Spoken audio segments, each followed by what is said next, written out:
هذه الشيلة إهداء من جدة العروس أم صلاح لأم عبد المجيد. لو لشن يوم احضرت زين القبايل وارقص لعيونها 10 و8، شيخة الغزلان متعبة الاصايل اشرقت مثل القمر بين الغواني.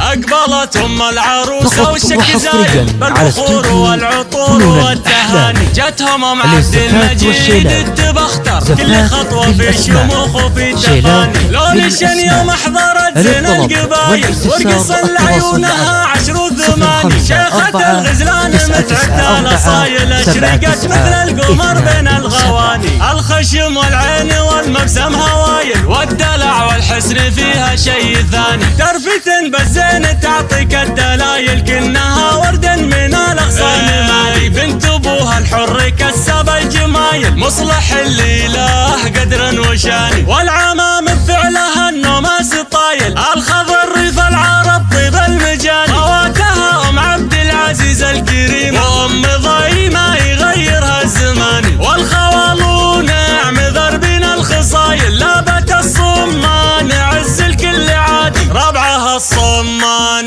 مشعلة الفتايل الفخر والطيب في كل صمان. يا عواد بوصيك في ام الجدايل حطها في القلب ومن بين المحاني. عاد اللي زينها ما له مثايل العروسة اللي لها قدر ومكان. أقبلت أم العروسة والشك زايل بالبخور والعطور والتهاني. جتهم أم عبد المجيد التبختر كل خطوة في شموخ وفي تفاني. لو لشن يوم احضرت زين القبايل وارقص لعيونها 10 و8، شيخة الغزلان متعبة الاصايل اشرقت مثل القمر بين الغواني. الخشم والعين والمبسم هوايل والدلع والحسن فيها شيء ثاني. ترفة بالزين تعطيك الدلايل كنها ورد من الاغصان. مالي بنت ابوها الحر كسب الجمايل مصلح اللي له قدر وشاني. والعمام بفعلها النوماس